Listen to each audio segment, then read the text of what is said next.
Nursing ഡയറക്ടറിന്റെ പുതിയൊരു വീഡിയോയിലേക്ക് ഏവർക്കും സ്വാഗതം.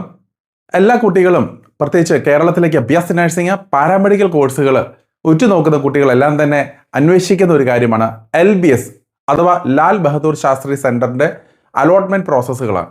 നമുക്കറിയാം, കേരളത്തിൽ ഗവൺമെന്റ് തലത്തിലുള്ള മെയിൻ ആയിട്ടുള്ള അലോട്ട്മെന്റ് അസോസിയേഷനാണ് LBS വഴി നടത്തപ്പെടുന്നത്. അതായത് കേരളത്തിലുള്ള എല്ലാ നഴ്സിംഗ് കോളേജുകളിലേക്കും പാരാമെഡിക്കൽ കോളേജുകളിലേക്കും ഒറ്റ ആപ്ലിക്കേഷൻ വഴി നമുക്ക് അഡ്മിഷൻസ് എടുക്കാൻ സാധിക്കുന്ന ഒരു പ്രൊവിഷനാണ് LBS വഴി നൽകുന്നത്. നമ്മൾ നോക്കിക്കഴിഞ്ഞാൽ ഗവൺമെൻറ് നഴ്സിംഗ് കോളേജുകളായിക്കോട്ടെ, ഗവൺമെൻറ് തലത്തിലുള്ള പാരാമെഡിക്കൽ കോളേജുകളായിക്കോട്ടെ, ഇവയിലൊക്കെ കോഴ്സുകൾ പഠിക്കണമെന്നുണ്ടെങ്കിൽ നമുക്ക് ആകെപ്പാടെയുള്ള ഒരു ഓപ്ഷൻ എന്ന് പറഞ്ഞാൽ LBS വഴി അഡ്മിഷൻസ് എടുക്കുക എന്നുള്ളത് മാത്രമാണ്. അപ്പോൾ LBS വഴി നമ്മൾ അഡ്മിഷൻസ് എടുക്കുവാനായിട്ട് എന്തൊക്കെ കാര്യങ്ങളാണ് ശ്രദ്ധിക്കേണ്ടതെന്നുള്ളതാണ് ഈ വീഡിയോയിലൂടെ ഉൾപ്പെടുത്തുവാനാണ് ആഗ്രഹിക്കുന്നത്. നമ്മൾ ഏറ്റവും ആദ്യം നമ്മൾ മനസ്സിലാക്കേണ്ടത്, നിലവിലത്തെ സാഹചര്യത്തിൽ +2 മാർക്കിന്റെ അടിസ്ഥാനത്തിൽ, അതിൽ തന്നെ second year physics, chemistry, biology തുടങ്ങിയുള്ള സബ്ജക്റ്റുകളുടെ മാർക്കിന്റെ അടിസ്ഥാനത്തിലാണ് അഡ്മിഷൻ പ്രോസസ്സുകൾ നടത്തപ്പെടുക.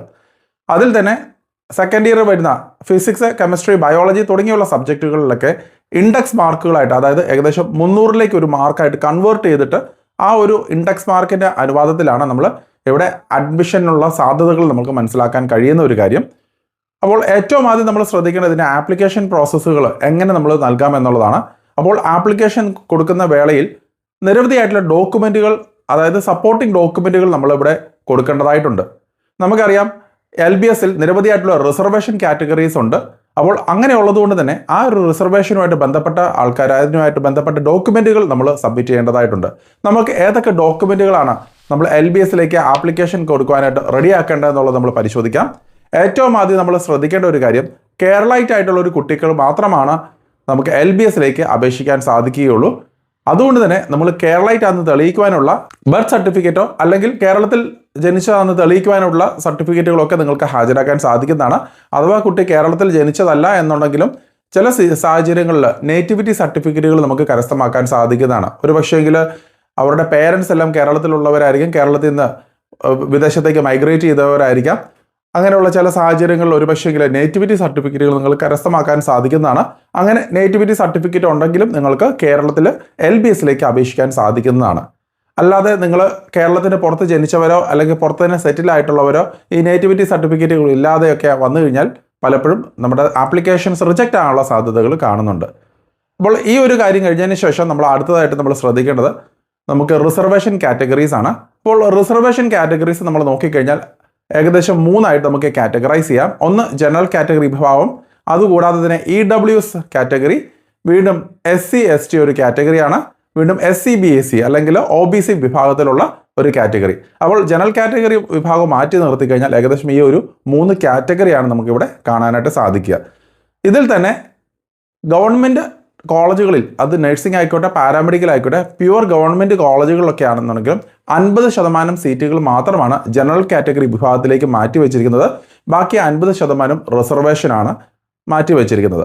അപ്പോൾ ഈ 50% വരുന്ന റിസർവേഷൻ കാറ്റഗറിയിൽ 10% EWS കാറ്റഗറിയിലേക്കും 10% SC ST കാറ്റഗറിയിലേക്കും ബാക്കി വരുന്ന പെർസെൻറ്റേജ് എല്ലാം തന്നെ OBC വിഭാഗത്തിലേക്കുമാണ് മാറ്റി വെച്ചിരിക്കുന്നത്.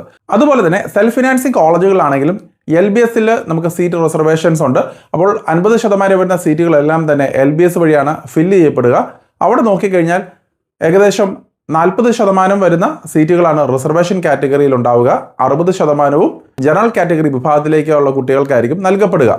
അപ്പോൾ ബാക്കി വരുന്ന 40%-ത്തിനകത്ത് ഇവിടെ EWS കാറ്റഗറി ഉള്ള കുട്ടികൾക്ക് ലഭിക്കുകയില്ല, അഡ്മിഷൻസ് ഒന്നും കിട്ടുകയില്ല, സംവരണമില്ല എന്നുള്ളതും കൂടെ മനസ്സിലാക്കുക. ഇതുകൂടാതെ തന്നെ 10% SC STയും 30%, ഏകദേശം 30%-ത്തോളം വരുന്ന OBC വിഭാഗത്തിലുള്ള റിസർവേഷൻസ് ഈ ഒരു വിഭാഗത്തിൽ, അതായത് സെൽഫ് ഫിനാൻസിങ് കാറ്റഗറിയിൽ നിങ്ങൾക്ക് ലഭിക്കുന്നതുമായിരിക്കും. അപ്പോൾ നമ്മൾ ഈ ഒരു റിസർവേഷൻസ് തെളിയിക്കുവാനുള്ള ബന്ധപ്പെട്ട സർട്ടിഫിക്കറ്റുകൾ കാര്യങ്ങളൊക്കെ കരസ്ഥമാക്കി വെക്കുക എന്നുള്ളതാണ് നമ്മൾ ആപ്ലിക്കേഷൻ സമയത്ത് ചെയ്യേണ്ടതായിട്ട് വരിക. അപ്പോൾ നിങ്ങളിപ്പോൾ എക്സാം സമയമായതുകൊണ്ട് തന്നെ എക്സാം കഴിഞ്ഞ ഉടനെ തന്നെ നമ്മൾ ഈ ഡോക്യുമെൻറ്റുകളൊക്കെ നമ്മൾ റെഡിയാക്കി വെക്കുക എന്നുള്ളതാണ്. അതിൽ ഏറ്റവും ആദ്യം പ്രത്യേകം ശ്രദ്ധിക്കേണ്ടത് SC ST കാറ്റഗറി വിഭാഗത്തിലുള്ള കുട്ടികൾക്ക് കമ്മ്യൂണിറ്റി സർട്ടിഫിക്കറ്റുകൾ നിങ്ങൾ ഹാജരാക്കേണ്ടതായിട്ട് വരുന്നുണ്ട്. അപ്പോൾ കമ്മ്യൂണിറ്റി സർട്ടിഫിക്കറ്റുകൾ നിങ്ങളുടെ കയ്യിൽ കരസ്ഥമാക്കാനായിട്ട് പ്രത്യേകം ശ്രദ്ധിക്കുക. അപ്പോൾ തഹസീൽദാറുടെ ഭാഗത്തു നിന്നുമാണ് നമ്മൾ ഈ ഒരു സർട്ടിഫിക്കറ്റുകൾ കരസ്ഥമാക്കേണ്ടതായിട്ട് വരിക. അപ്പോൾ SC ST കാറ്റഗറിയിലുള്ള വിഭാഗത്തിലുള്ള കുട്ടികളാണ് ഈ ഒരു കമ്മ്യൂണിറ്റി സർട്ടിഫിക്കറ്റുകൾ റെഡിയാക്കേണ്ടതായിട്ട് വരിക. OBC വിഭാഗത്തിലുള്ള കുട്ടികളാണെന്നുണ്ടെങ്കിൽ നോൺ ക്രീമിലെയർ സർട്ടിഫിക്കറ്റ് അല്ലെങ്കിൽ NCL സർട്ടിഫിക്കറ്റുകളാണ് നിങ്ങൾ കരസ്ഥമാക്കേണ്ടതായിട്ട് വരിക. അപ്പോൾ NCL സർട്ടിഫിക്കറ്റുകൾ പല കുട്ടികളും നീറ്റിൻ്റെ ഒക്കെ ആപ്ലിക്കേഷൻ്റെ സമയത്ത് NCL കാറ്റഗറിയിലേക്ക് റിസർവേഷന് വേണ്ടി സെൻട്രൽ എഡ്യൂക്കേഷൻ പർപ്പസ് എന്ന് പറഞ്ഞിട്ടുള്ളൊരു ഡോക്യുമെൻ്റ് മേടിച്ചിട്ടുണ്ടാകാം. പക്ഷേ ആ ഒരു സെയിം സർട്ടിഫിക്കറ്റുകൾ വീണ്ടും അപ്ലോഡ് ചെയ്ത് കൊടുത്തു കഴിഞ്ഞാൽ മിക്കവാറും കുട്ടികളുടെ സർട്ടിഫിക്കറ്റുകളൊക്കെ റിജക്റ്റ് ആവാനുള്ള സാധ്യതകളുണ്ട്.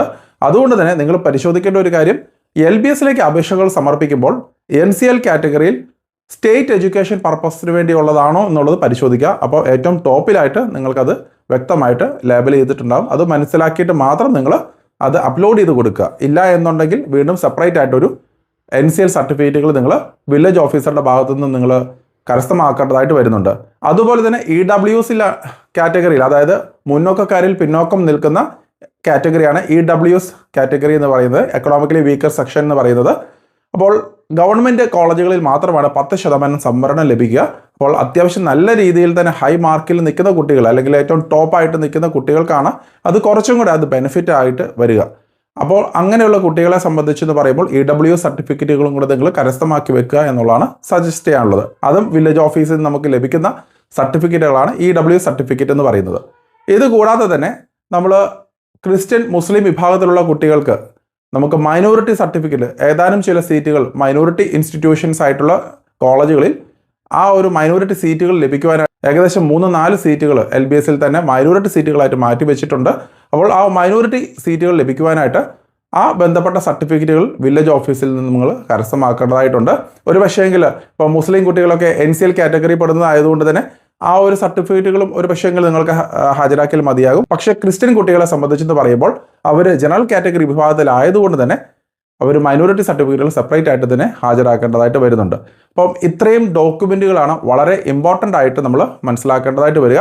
വീണ്ടും എക്സെപ്ഷണൽ കുറച്ച് കേസുകളുണ്ട്. അതായത് ഫിസിക്കലി ഹാൻഡിക്യാപ്ഡ് ആയിട്ടുള്ള കുട്ടികൾ, അതുപോലെ തന്നെ ഇൻ്റർകാസ്റ്റ് മാരേജ് ആയിട്ടുള്ള കുട്ടികൾ. അപ്പോൾ അങ്ങനെയുള്ളവരാണെന്നുണ്ടെങ്കിലും ആ ബന്ധപ്പെട്ട സർട്ടിഫിക്കറ്റുകൾ, പ്രോപ്പറായിട്ടുള്ള സർട്ടിഫിക്കറ്റുകൾ നിങ്ങൾ ഹാജരാക്കി കൊടുക്കുക. എന്നാൽ മാത്രമാണ് നമ്മൾ LBSൻ്റെ ആപ്ലിക്കേഷൻ വേളയിൽ നമുക്ക് വ്യക്തമായിട്ട് നമ്മുടെ റിസർവേഷൻസും പോസിബിലിറ്റീസും മാക്സിമം നമുക്ക് ഉണ്ടാക്കിയെടുക്കാനായിട്ട് സാധിക്കുകയുള്ളൂ. ഇത് കൂടാതെ തന്നെ കുറേ റിസർവേഷൻ കാറ്റഗറീസ്, അതായത് ചില സ്പെഷ്യൽ റിസർവേഷൻ കാറ്റഗറീസ് ഉണ്ട്. അതിൽ എടുത്തു പറയേണ്ടതായിട്ടുള്ളത് NCC, സ്പോർട്സ്, വീണ്ടും ex servicemen category, nurse category, അങ്ങനെയുള്ള ഏതാനും ചില റിസർവേഷൻസും ഉണ്ടെന്നും കൂടെ മനസ്സിലാക്കുക. അപ്പോൾ ഇത്രയും സർട്ടിഫിക്കറ്റുകളാണ് മെയിനായിട്ട് നമ്മൾ LBSലേക്ക് അപേക്ഷിക്കുമ്പോൾ നൽകേണ്ടതായിട്ട് വരിക. ഇത് കൂടാതെ തന്നെ ബാക്കിയുള്ള ബേസിക് ആയിട്ടുള്ള ഇപ്പം SSLC സർട്ടിഫിക്കറ്റുകൾ, ഫോട്ടോഗ്രാഫ്, സിഗ്നേച്ചർ, അങ്ങനെയുള്ള കാര്യങ്ങളും കൂടെ നമ്മൾ റെഡിയാക്കി വെക്കേണ്ടതായിട്ടുണ്ട്. അപ്പോൾ ഇത്രയും കാര്യങ്ങൾ നമ്മൾ പ്രത്യേകം മനസ്സിലാക്കുക. കഴിഞ്ഞ വർഷം മാത്രമാണ് റിസൾട്ട് വരുന്നതിന് മുന്നേ LBSൻ്റെ ആപ്ലിക്കേഷൻസ് വിളിച്ചിരുന്നത്. പക്ഷേ അതിന് മുന്നിലൊക്കെ ആണെങ്കിലും +2 റിസൾട്ട് വന്നു കഴിഞ്ഞ് ഒരാഴ്ചയ്ക്കുള്ളിലായിരുന്നു LBSൻ്റെ ആപ്ലിക്കേഷൻസ് സ്വീകരിച്ച് തുടങ്ങിയിരുന്നത്. അപ്പോൾ ഈ ഒരു ബന്ധപ്പെട്ട ഡോക്യുമെൻറ്റുകൾ, കാര്യങ്ങൾ റെഡിയാക്കി വെക്കുക എന്നുള്ളത് നിങ്ങൾ പ്രത്യേകം ശ്രദ്ധിക്കേണ്ട ഒരു കാര്യം തന്നെയാണ്. ഇത് കൂടാതെ തന്നെ LBS ഗവൺമെൻറ് അണ്ടർടേക്കിംഗ് ആയിട്ടുള്ള ഏതാനും ചില കോളേജുകളിലാണെങ്കിലും NRI സീറ്റുകളും അവൈലബിൾ ആണ്. അപ്പം NRI സീറ്റുകളിലേക്ക് നിങ്ങൾക്ക് താല്പര്യപ്പെടുന്ന കുട്ടികളാണെങ്കിൽ അതിന് ബന്ധപ്പെട്ട ഡോക്യുമെൻറ്റുകളും നിങ്ങൾ റെഡിയാക്കി വെക്കുവാനായിട്ട് പ്രത്യേകം ശ്രദ്ധിക്കുക. അപ്പോൾ ഇത്രയും കാര്യങ്ങൾ നിങ്ങൾ റെഡിയാക്കി വെച്ച് കഴിഞ്ഞാൽ തീർച്ചയായിട്ടും നിങ്ങൾക്ക് LBSലേക്ക് ആപ്ലിക്കേഷൻ കൊടുക്കുന്ന സമയത്ത് നല്ല രീതിയിൽ തന്നെ മാക്സിമം റിസർവേഷൻസ്, അല്ലെങ്കിൽ നിങ്ങൾക്ക് ആപ്ലിക്കബിൾ ആയിട്ടുള്ള എല്ലാ ആനുകൂല്യങ്ങളും ലഭിച്ച് നിങ്ങൾക്ക് നല്ലൊരു കോളേജിലേക്ക് അഡ്മിഷൻസ് നേടാനുള്ള പോസിബിലിറ്റീസ് ലഭിക്കുന്നതുമാണ്. പലപ്പോഴും സംഭവിക്കുന്നത് ആപ്ലിക്കേഷൻ വേളയിൽ ഇതൊന്നും ഇല്ലാതെ തന്നെ അപ്ലോഡ് ചെയ്ത് കൊടുക്കുകയും പിന്നീട് കൂട്ടിച്ചേർക്കുന്ന ഒരു സാഹചര്യങ്ങളും കാണാറുണ്ട്. അപ്പോൾ പിന്നീട് പല സമയങ്ങളിൽ നമുക്ക് പല സാഹചര്യങ്ങളിൽ നമുക്ക് ആഡ് ചെയ്ത് കൊടുക്കാനായിട്ട്, അല്ലെങ്കിൽ പുതുതായിട്ട് എന്തെങ്കിലും എലിജിബിൾ ആയിട്ടുള്ള റിസർവേഷൻസ് ഒന്നും ആഡ് ചെയ്ത് കൊടുക്കാനായിട്ട് സാധിച്ചെന്ന് വരികയില്ല. അതുകൊണ്ട് തന്നെ വ്യക്തമായിട്ട് മനസ്സിലാക്കിയിട്ട് മാത്രം ബാക്കി കാര്യങ്ങളും കൂടെ ചെയ്യാനായിട്ട് ശ്രദ്ധിക്കുക. മറ്റൊരു അപ്ഡേറ്റുമായി ഉടൻ തന്നെ കാണാം. നന്ദി.